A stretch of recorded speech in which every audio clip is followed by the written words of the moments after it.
പ്രിയപ്പെട്ട സുഹൃത്തുക്കളെ, ഞാൻ ഈ കഴിഞ്ഞ ദിവസം തിരുവനന്തപുരത്ത് അല്ലെങ്കിൽ തിരുവനന്തപുരം നഗരത്തിലുള്ള ഒരു തിയേറ്ററിൽ പോയി ആവേശം എന്ന ഒരു സിനിമ കാണാനിടയായി.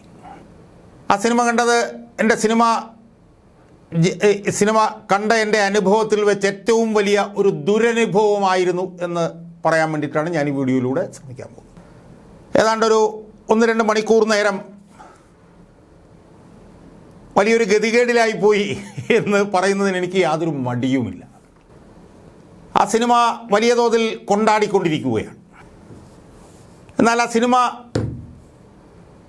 പൊതുസമൂഹത്തിൽ കൊണ്ടാടേണ്ട സിനിമയല്ലെന്നും ആ സിനിമ യഥാർത്ഥത്തിൽ പൊതുമണ്ഡലത്തിൽ ബഹിഷ്കരിക്കപ്പെടേണ്ട ഒരു സിനിമയാണെന്നുമാണ് എനിക്ക് സൂചിപ്പിക്കാനുള്ളത്. ഞാൻ ആ സിനിമയുടെ നിരൂപണങ്ങൾ പലതും യൂട്യൂബിലെടുത്ത് നോക്കിയപ്പോൾ അതെന്തോ വലിയ കനപ്പെട്ട സിനിമയാണ് എന്ന് പറയുന്ന റിവ്യൂകളാണ് എനിക്ക് ആദ്യാവസാനം കാണാനിടയായത്. പക്ഷേ ഫഹദ് ഫാസിൽ എന്ന അതുല്യനായിട്ടുള്ള നടൻ, നായകനായ ജിത്തു മാധവൻ എന്ന് പറയുന്ന ഒരു ചെറുപ്പക്കാരൻ സംവിധാനം ചെയ്തിട്ടുള്ള ആ സിനിമ സമൂഹത്തിലേക്ക് ഏറ്റവും തെറ്റായ സന്ദേശങ്ങൾ, ഏറ്റവും വിധ്വംസകരമായിട്ടുള്ള സന്ദേശങ്ങൾ നൽകുന്ന, സമൂഹത്തിൽ കടുത്ത തെറ്റായ പ്രവണതകൾ കുത്തിച്ചെലുത്തുന്ന ഒരു സിനിമയാണ് എന്ന് പറയാനാണ് ഞാൻ ഈ വീഡിയോയിലൂടെ ശ്രമിക്കാൻ പോകുന്നത്. സുഹൃത്തുക്കളെ, ആ സിനിമയിലെ നായകനും ആദ്യാവസാനം മിക്കവാറും എല്ലാ രംഗങ്ങളിലുമുള്ള ഒരു നടൻ ഫഹദ് ഫാസിൽ എന്ന പേരിലുള്ള നടനാണ്. അതുല്യനായിട്ടുള്ള ഒരു നടനാണ് ഫഹദ് ഫാസിൽ എന്നുള്ളത് ഞാൻ പ്രത്യേകിച്ചും എൻ്റെ പ്രേക്ഷകരോട് പറയേണ്ട കാര്യമില്ല. അദ്ദേഹം തകർത്തഭിനയിച്ച എത്രയോ സിനിമകൾ നമ്മുടെ മുന്നിലുണ്ട്. അതിൻ്റെ പേരുകളിലേക്കൊന്നും ഞാൻ പോകുന്നില്ല. പക്ഷേ ആ നടൻ ഈ സിനിമയിൽ അഭിനയിച്ചിട്ടുണ്ടോ എന്ന് ചോദിച്ചാൽ ഇല്ല എന്ന്, ഇംഗ്ലീഷിൽ an emphatic no എന്ന് എനിക്ക് പറയേണ്ടി വരും. ആ നടൻ്റെ ഒരു തരത്തിലുള്ള അഭിനയ മുഹൂർത്തവും ഈ സിനിമയിൽ ആദ്യാവസാനം നമുക്ക് കാണാൻ കഴിയില്ല. ശരീരം ഉപയോഗിച്ചുകൊണ്ടാണ് അയാൾ അഭിനയിക്കുന്നത്, അല്ലാതെ അയാളുടെ ഡയലോഗ് ഡെലിവറിയോ അല്ലെങ്കിൽ അയാളുടെ മുഖഭാവങ്ങളോ ഒന്നും ഈ സിനിമയിൽ എനിക്ക് കാണാൻ കഴിഞ്ഞില്ല. കാണാൻ കഴിഞ്ഞത് ഈ പറഞ്ഞതുപോലെ അയാളുടെ ശരീരം ഉപയോഗിച്ചുകൊണ്ടുള്ള ചില വികൃതമായിട്ടുള്ള ശരീര ചേഷ്ടകളാണ് എനിക്ക് ഈ സിനിമയിൽ ആദ്യാവസാനം കാണാൻ കഴിഞ്ഞത്. സുഹൃത്തുക്കളെ, ഈ സിനിമ കൊടുക്കുന്ന സന്ദേശം, ഈ സിനിമയുടെ സന്ദേശത്തെക്കുറിച്ച് പറയുന്നതിന് ഇതിനകത്ത് എന്തെങ്കിലും കഥയുണ്ടോ എനിക്കറിയില്ല. എനിക്കൊന്നും കണ്ടിട്ട് എനിക്ക് മനസ്സിലായില്ല. 3 ചെറുപ്പക്കാർ ഒരു എയറോനോട്ടിക് എഞ്ചിനീയറിംഗ് പഠിക്കാൻ വേണ്ടി അവർ ബാംഗ്ലൂരിലേക്ക് വരുന്നു. അതുകൊണ്ട് ഒരു മിഡിൽ ക്ലാസ് ഫാമിലിയിൽ നിന്നാണ് അവർ വരുന്നത്. അവരെ ഹോസ്റ്റലിൽ വരുന്നു. ആ ഹോസ്റ്റലിൽ വെച്ച് അവർ ക്രൂരമായി റാഗ് ചെയ്യപ്പെടുന്നു, അവർ ക്രൂരമായി മർദ്ദിക്കപ്പെടുന്നു. അപ്പോൾ അതിൽ 3 ചെറുപ്പക്കാരിൽ ഒരു ചെറുപ്പക്കാരന് ഇതിന് പ്രതികാരം ചെയ്യണം എന്ന് തോന്നുന്നു. ആ പ്രതികാരം ചെയ്യാൻ വേണ്ടിയിട്ട് പ്രാദേശിക സഹായത്തിന് വേണ്ടിയിട്ട് അവൻ ഇറങ്ങുന്നു.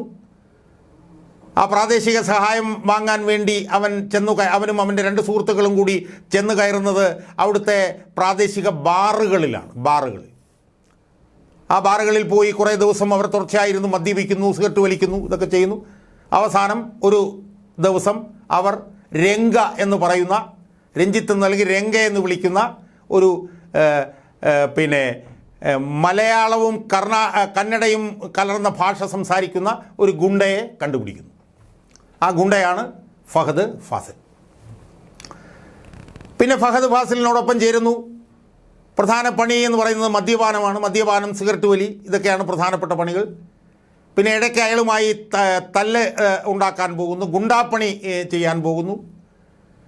എവിടെയൊക്കെയോ എന്തൊക്കെയോ പറഞ്ഞുകൊണ്ട് പോകുന്നു ഈ സിനിമ. എനിക്കറിയില്ല ഇതിനകത്തെ കഥ എന്താണെന്ന് എനിക്കൊന്നും മനസ്സിലാവുന്നില്ല. എനിക്ക് ആ സിനിമ ഏതാണ്ട് തീർന്നതിന് ശേഷവും എനിക്ക് എന്താണ് അതിൻ്റെ കഥ എന്നൊക്കെ തിരക്കെന്നൊക്കെ ചോദിച്ചാൽ എനിക്കൊന്നും മനസ്സിലായിട്ടില്ല. എന്തൊക്കെയോ വിളിച്ചു പറയുന്നു.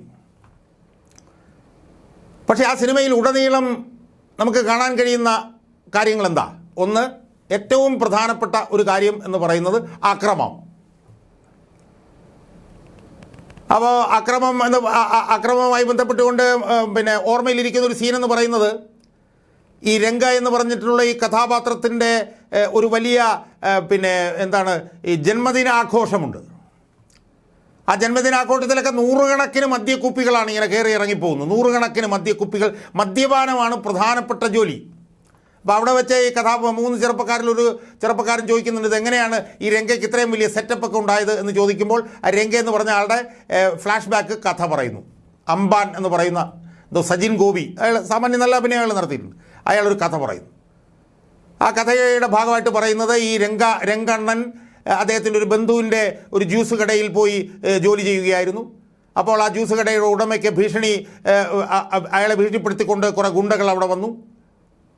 ആ ഗുണ്ടകൾ ഭീഷണിപ്പെടുത്തിയപ്പോൾ രംഗണ്ണൻ അതിലൊരാളുടെ ആ ഗുണ്ടകളുടെ എല്ലാം മുകളിൽ കൂടി നടന്ന് വന്ന് അതിൽ പുറകിൽ നിന്ന് ഒരാളെ കുത്തി കൊല്ലുന്നു എന്ന് പറഞ്ഞ് ഒരുത്തനെ ഇങ്ങനെ 10-25 പ്രാവശ്യം വളരെ ഹിംസാത്മകമായി അയാളുടെ പുറത്ത് കുത്തി അയാളെ കൊല്ലുന്നു. അത് കഴിയുമ്പോൾ ആ ചെറുപ്പക്കാരിലൊരാൾ ചോദിക്കുന്നു, എന്നിട്ട് എന്നുവെച്ചാൽ എന്തോ ഒരു വലിയ സന്തോഷകരമായ എന്തോ ഒരു സംഭവം കണ്ടതുപോലെയാണ് അതിൽ ഈ ചെറുപ്പക്കാരൻ ചോദിക്കുന്നത്. സുഹൃത്തുക്കളെ, ഇത് ഞാൻ നേരത്തെ സൂചിപ്പിച്ചല്ലോ, എല്ലാ സീനിലും നമുക്ക് കാണാൻ കഴിയുന്ന ഒരു കാര്യം മദ്യപാനമാണ്. പിന്നെ നമുക്ക് കാണാൻ കഴിയുന്നത് പുകവലിയാണ്. ഈ എയറോനോട്ടിക് എഞ്ചിനീയറിംഗ് പഠിക്കാൻ അവിടെ ചെന്ന ആ കുട്ടികൾ, ചെറുപ്പക്കാരായിട്ടുള്ള കുട്ടികൾ, അവരെ കൊണ്ട് ഗുണ്ടാപ്പണി നടത്താൻ കൊണ്ടുപോകലാണ് ഈ പ്രധാന ഗുണ്ടയായിട്ടുള്ള ഈ രംഗണ്ണൻ്റെ പ്രധാനപ്പെട്ട ജോലി. കൊണ്ടുപോവുക, തല്ലിക്കുക, തിരിച്ചു വരുമ്പോഴത്തേക്കും ഛർദ്ദിച്ചിട്ട് ബോധമില്ലാതെ കൊണ്ടൊന്ന് ഹോസ്റ്റലിലേക്ക് കിടത്തുക. ഇതൊക്കെ അങ്ങ് ആഘോഷിക്കുകയാണ് ആ സിനിമയിൽ. ഇതിൻ്റെ പൊതുമണ്ഡലത്തിൽ ഇതുണ്ടാക്കുന്ന ഒരു പ്രത്യാഘാതം എന്താണെന്ന് നമ്മളൊന്ന് ആലോചിക്കുക. സാധാരണ മനുഷ്യർ വന്നിട്ട് കാണുകയാണിത്. ആ ഹോസ്റ്റലിലും നടക്കുന്നത് നിരന്തരം അക്രമമാണ്. അങ്ങോട്ടടി, അത് കഴിഞ്ഞ് ഇങ്ങോട്ടടി, അത് കഴിഞ്ഞിട്ട് ഈ 3 കുട്ടികളെ മർദ്ദിക്കുന്ന പിന്നെ ആ കോളേജിലെ തന്നെ മറ്റൊരു വിഭാഗം കുട്ടികളെ ഈ രംഗണ്ണൻ്റെ നേതൃത്വത്തിൽ ഗുണ്ടകൾ വരുന്നു, അവരെ തല്ലുന്നു, അവരെ തല്ലിക്കൊല്ലാൻ ശ്രമിക്കുന്നു. ആ നിലയിൽ ആദ്യാവസാനം ഈ സിനിമയിലുള്ളത് പ്രധാനമായും അക്രമം. രണ്ടാമത്തത് ഞാൻ നേരത്തെ സൂചിപ്പിച്ചതുപോലെ മദ്യപാനം. അടുത്തത് എന്താ, ഒരു ദിവസം ഈ കുട്ടികൾക്ക് പിന്നെ താമസ സൗകര്യം ഏർപ്പാടാക്കി കൊടുക്കുകയാണ് രംഗണ്ണൻ. വലിയൊരു ബംഗ്ലാവ് എടുത്തു കൊടുക്കുന്നു. ആ ബംഗ്ലാവിൽ പിന്നെ വലിയ പഞ്ചനക്ഷത്ര സൗകര്യമുള്ള മുറികൾ, അതോടൊപ്പം തന്നെ ഫ്രിഡ്ജിനകത്ത് മദ്യം, വലിക്കാൻ പിന്നെ സിഗരറ്റ്, പുറത്തിറങ്ങുമ്പോൾ പിന്നെ ബുള്ളറ്റ് എന്ന് പറഞ്ഞ ബൈക്ക്, ഈ സംവിധാനങ്ങളെല്ലാം കൊടുക്കുകയാണ്. അപ്പോൾ ഇതിൽ ആദ്യാവസാനമുള്ള കാര്യങ്ങളെന്ന് പറയുന്നത് കഥയോ തിരക്കഥയോ ഒന്നുമല്ല, മദ്യപാനം, ആക്രമണം, പുകവലി.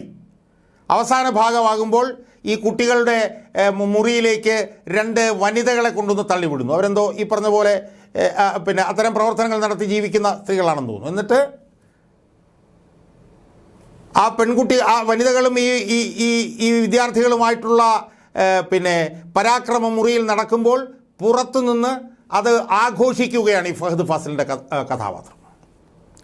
സുഹൃത്തുക്കളെ, എനിക്ക് ഏറ്റവും പരിതാപകരമായി തോന്നിയൊരു കാര്യം, ഫഹദ് ഫാസിൽ എന്ന് പറഞ്ഞ നടനെ എത്ര വികൃതവൽക്കരിച്ചിട്ടാണ് ഈ സിനിമയിൽ ഉപയോഗിച്ചിരിക്കുന്നത് എന്നുള്ളതാണ്. യഥാർത്ഥത്തിൽ ഈ നായക നടന്മാരുടെ ഒരു നമ്മുടെ മനസ്സിലുള്ളൊരു ബിംബവൽക്കരണം തന്നെ പൂർണ്ണമായി തകർത്തെറിഞ്ഞൊരു കഥാപാത്രമാണല്ലോ ഫഹദ് ഫാസിൽ. ഫഹദ് ഫാസിലിൻ്റെ എത്രയോ ഗംഭീരമായിട്ടുള്ള സിനിമകൾ നമ്മൾ കണ്ടിരിക്കുന്നു. മലയാളത്തിൽ മാത്രമല്ല, മാമന്നൻ എന്ന് പറഞ്ഞ തമിഴിൽ വന്ന ആ സിനിമ ഉൾപ്പെടെ അത്ഭുതകരമായിട്ടുള്ള അഭിനയസിദ്ധിയുള്ളൊരു മനുഷ്യനാണ് ഈ ഫഹദ് ഫാസിൽ. പക്ഷേ ആ ഫഹദ് ഫാസിൽ ഈ സിനിമയിൽ ഏതെങ്കിലും ഒരു രംഗത്ത് അഭിനയിച്ചിട്ടുണ്ട് എന്ന് നമുക്ക് പറയാൻ കഴിയുമോ സുഹൃത്തുക്കളെ? ഇല്ല എന്നാണ് എനിക്ക് പറയാൻ പറ്റും. അയാളുടെ ഈ ഒരു സൈസ് നമ്മൾ ഈ തമിഴ് സിനിമകളൊക്കെ കാണുന്ന പോലത്തെ വളരെ വികൃതമായിട്ടുള്ള ശരീര ചലനങ്ങൾ, വളരെ വികൃതമായിട്ടുള്ള അംഗവിക്ഷേപങ്ങൾ, ഇതൊക്കെ മാത്രമല്ലേ നമുക്കതിനകത്ത് കാണാൻ കഴിയുന്നത്. ആദ്യാവസാനം ആക്രമണം.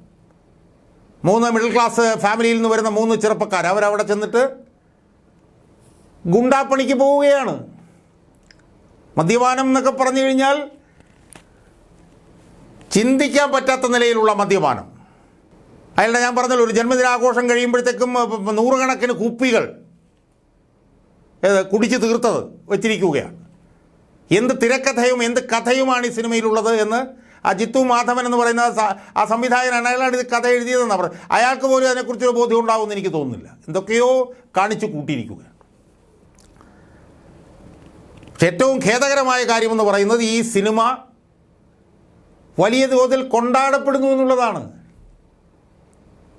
സാമൂഹ്യ മാധ്യമങ്ങളിലൊക്കെ ഇതിനെക്കുറിച്ച് വന്നിട്ടുള്ള നിരൂപണങ്ങളൊക്കെ നമ്മൾ കണ്ടു കഴിഞ്ഞാൽ നമ്മൾ അത്ഭുതപ്പെട്ടു പോകും. വലിയ തോതിൽ വമ്പൻ സിനിമ എന്നുള്ള നിലയിലാണ്. 50 കോടി മുടക്കി 150 കോടി കിട്ടി എന്നാണ് വിലയിരുത്തലുകൾ വന്നിരിക്കുന്നത്. പക്ഷേ സുഹൃത്തുക്കളെ, ഈ സിനിമ പൊതുമണ്ഡലത്തിലേക്ക് കൊടുത്ത സന്ദേശം എന്താണ് എന്നുള്ളതിൻ്റെ സംശയലേശമന്യേ ഒരു തെളിവ് കൂടി പറഞ്ഞുകൊണ്ട് ഞാൻ ഈ വീഡിയോ അവസാനിപ്പിച്ചുകൊള്ളാം. മലയാള മനോരമയിൽ വന്ന ഒരു വാർത്തയാണ്. ആ വാർത്തയുടെ തലവാചകം ഇതാണ്: ജയിൽ മോചിതനായ ഗുണ്ടാ തലവൻ്റെ പാർട്ടി ആവേശ റീലിട്ട് ഗുണ്ടകൾ. അതായത് ജയിൽ മോചിതനായ ഗുണ്ടാ തലവൻ്റെ പാർട്ടി ആവേശ റീലിട്ട് ഗുണ്ടകൾ. പാർട്ടിയിൽ പങ്കെടുത്തത് കൊടും ക്രിമിനലുകളടക്കം 60ഓളം പേർ. ഇതാണ് തലവാചകം. അതിലെന്താ പറയുന്നറിയാവോ? തൃശ്ശൂരിൽ നിന്നുള്ള വാർത്തയാണ്, കേട്ടുകൊള്ളണം. 4 കൊലപാതക കേസുകളിൽ പ്രതിയായ ഗുണ്ടാ തലവൻ ജയിലിൽ നിന്നിറങ്ങിയതിൻ്റെ ആഹ്ലാദം പങ്കുവെക്കാൻ നടത്തിയ പാർട്ടിയിൽ പങ്കെടുത്തത് കൊടും ക്രിമിനലുകൾ അടക്കം 60ഓളം പേർ. അതിൻ്റെ ഇടയിൽ എഴുതിയിരിക്കുകയാണ്: ഗുണ്ടകളുടെ സംഗമമായി മാറിയ പാർട്ടിയുടെ ദൃശ്യങ്ങൾ ആവേശം സിനിമയിലെ എടാ മോനെ എന്ന ഹിറ്റ് ഡയലോഗിൻ്റെ അകമ്പടിയോടെ റീലുകളാക്കി സാമൂഹ്യ മാധ്യമങ്ങളിലൂടെ പ്രചരിപ്പിച്ച് വീരാരാധന പങ്കുവെക്കുന്നത് വ്യാപകമായി. അതാണ് ഈ ആവേശം സിനിമ ഉണ്ടാക്കിയ ആവേശം. അതാണ് ആവേശം സിനിമ പൊതുമണ്ഡലത്തിലോട്ട് എന്ത് സന്ദേശമാണ് കൊടുത്തിരിക്കുന്നതെന്നുള്ളതിൻ്റെ നഗ്നമായിട്ടുള്ള തെളിവാണിത്. ഗുണ്ടകളുടെ സംഗമമായി മാറിയ പാർട്ടിയുടെ ദൃശ്യങ്ങൾ ആവേശം സിനിമയിലെ എടാ മോനെ എന്ന ഹിറ്റ് ഡയലോഗിൻ്റെ അകമ്പടിയോടെ റീലുകളാക്കി സാമൂഹ്യ മാധ്യമങ്ങളിലൂടെ പ്രചരിപ്പിച്ച് വീരാരാധന പങ്കുവെക്കുന്നത് വ്യാപകമായി. പാർട്ടിയിലേക്ക് മദ്യക്കുപ്പികൾ കൊണ്ടുപോകുന്നതടക്കം റീലുകളിലുണ്ട്. ഇതൊക്കെ തന്നെ ഈ സിനിമയിൽ നിന്ന് ആവേശം ഉൾക്കൊണ്ടുകൊണ്ടാണ്. സിനിമയിൽ ഇതുപോലെ ഒരുപാട് സീനുകളുണ്ട്. അവണ്ണൂർ, വരടിയം, കുട്ടൂർ, കൊട്ടേക്കാട് മേഖലകളിൽ സമീപകാലത്ത് ഭീതി സൃഷ്ടിച്ച പല ഗുണ്ടാ ആക്രമണ കേസുകളിലും പങ്കെടുത്ത സംഘത്തിലെ പ്രധാന നേതാവിനെ അടുത്തിടെ കൊലപാതക കേസിൽ കോടതി വിട്ടയച്ചിരുന്നു. തിരികെ എത്തിയ നേതാവ് തൻ്റെ സുഹൃത്തുക്കൾക്കും കൂട്ടാളികൾക്കും വേണ്ടിയാണ് ലഹരി പാർട്ടി സംഘടിപ്പിച്ചത്. ആഡംബരക്കാറിൽ കൂളിംഗ് ഗ്ലാസ് ധരിച്ച് അടിപൊളി വേഷത്തിൽ നേതാവ് വന്നിറങ്ങുന്നതും അനുചരന്മാർ ഓടിയെത്തി ആരാധന പ്രകടിപ്പിക്കുന്നതുമൊക്കെ റീലിൽ കാണാം. ഒരു പോലീസ് ജീപ്പിനരികിൽ നേതാവ് നിൽക്കുന്ന ദൃശ്യവും റീലിലുണ്ട്. 2 കേസുകളിലായി മദ്യക്കുപ്പികൾ ചുമലിൽ വെച്ചുകൊണ്ട് പോകുന്നത് ദൃശ്യത്തിൽ കാണാം. പാർട്ടിയിൽ പങ്കെടുത്ത മുഴുവൻ പേരും ഒന്നിച്ച് നിൽക്കുന്നതിൻ്റെ ദൃശ്യം സഹിതമാണ് റീൽ അവസാനിക്കുന്നത്. അപ്പോൾ സുഹൃത്തുക്കളെ, ഈ സിനിമ സമൂഹത്തിലേക്ക് കൊടുത്ത സന്ദേശത്തിൻ്റെ ഒരു പരിച്ഛേദമാണ് ഞാനിപ്പോൾ പറഞ്ഞത്. അതിൻ്റെ കൂട്ടത്തിൽ ചിത്രം വെച്ചിട്ടുണ്ട്. ആ ചിത്രവും ഈ ആവേശം സിനിമയിൽ ഈ ഫഹദ് ഫാസിലിൻ്റെ നേതൃത്വത്തിലുള്ള ഒരു രംഗം സൂചിപ്പിക്കുന്ന ഒരു ചിത്രമാണ് അതിലുള്ളത്. അപ്പോൾ സിനിമയിൽ മദ്യപാനം പാടില്ല, സിനിമയിൽ അക്രമം പാടില്ല, സിനിമയിൽ പുകവലി പാടില്ല എന്നൊന്നും ആരും പറയുന്നില്ല. അതൊക്കെ വേണ്ടത് തന്നെയാണ്. പക്ഷേ ഇത്ര നെറികെട്ട രീതിയിൽ, ഇത്രയേറെ വൃത്തികെട്ട രീതിയിൽ മദ്യപാനത്തിൻ്റെയും പുകവലിയുടെയും അക്രമത്തിൻ്റെയും ഒക്കെ സന്ദേശം സമൂഹത്തിലേക്ക് കൊടുക്കുന്ന ഈ ആവേശം പോലുള്ള സിനിമകൾ യാതൊരു നിയന്ത്രണവുമില്ലാതെ ഇതുപോലെ വരാൻ സെൻസർ ബോർഡുമൊക്കെ കൂട്ടുനിന്നാൽ അത് സമൂഹത്തിൽ ഉണ്ടാക്കുന്ന പ്രത്യാഘാതം അതിഗുരുതരമായിരിക്കും എന്ന് മാത്രമേ എനിക്ക് സൂചിപ്പിക്കാനുള്ളൂ. എനിക്ക് ഈ വീഡിയോ അവസാനിപ്പിക്കുമ്പോൾ അതുല്യനായ നടനായിട്ടുള്ള ഫഹദ് ഫാസിലിനോടും എനിക്കൊരു ഉപദേശം ആ ചെറുപ്പക്കാരൻ എനിക്ക് കൊടുക്കാനുണ്ട്. അദ്ദേഹത്തിനോട് എനിക്ക് സൂചിപ്പിക്കാനുള്ളത് അതുല്യനായ ഒരു നടനാണ് അദ്ദേഹം എന്നാണ്. അദ്ദേഹത്തിൻ്റെ അഭിനയ ചാതുരി വ്യക്തമാക്കുന്ന സിനിമകളിൽ വേണം അദ്ദേഹം അഭിനയിക്കാൻ. അല്ലാതെ പണവും ലാഭവും മാത്രം ലക്ഷ്യമിട്ടുകൊണ്ട് സമൂഹത്തിലേക്ക് ഇതുപോലെ പുകവലിയുടെയും മദ്യപാനത്തിൻ്റെയും പരസ്ത്രീ ബന്ധത്തിൻ്റെയും ആക്രമത്തിൻ്റെയും ഒക്കെ മാത്രം സന്ദേശം കൊടുക്കുന്ന, അഭിനയത്തിന് യാതൊരു സാധ്യതയുമില്ലാത്ത ഇത്തരം റോളുകൾ അഭിനയിക്കുന്ന സിനിമകളിൽ നിന്ന് അദ്ദേഹം പിന്മാറണം എന്നാണ് എനിക്ക് സൂചിപ്പിക്കാനുള്ളത്. ഫഹദ് ഫാസിലിനെ ജനങ്ങൾക്ക് വേണ്ടത് വലിയൊരു അതുല്യനായിട്ടുള്ളൊരു അഭിനേതാവെന്നുള്ള നിലയിലാണ്. അദ്ദേഹത്തിൻ്റെ അഭിനയ സിദ്ധികളാണ് മലയാളികൾക്ക് കാണേണ്ടത്. അല്ലാതെ ഇതുപോലെയുള്ള വികൃതമായിട്ടുള്ള അംഗചേഷ്ടകളും ശരീരചലനങ്ങളും ഉൾപ്പെടുന്ന സിനിമ അല്ല എന്നാണ് എനിക്ക് സൂചിപ്പിക്കാനുള്ളത്. അതുകൊണ്ട് ഒരു സാധാരണ പൗരൻ എന്നുള്ള നിലയിലും ഒരു സാധാരണ സിനിമ ആസ്വാദകൻ എന്നുള്ള നിലയിലും ആവേശം എന്ന് പറയുന്ന ഈ സിനിമ ഏറ്റവും നീചവും നികൃഷ്ടവും തെറ്റായിട്ടുമുള്ള സന്ദേശമാണ് പൊതുമണ്ഡലത്തിൽ പൊതുസമൂഹത്തിൽ കൊടുക്കുന്നത് എന്നാണ് എനിക്ക് സൂചിപ്പിക്കാനുള്ളത്.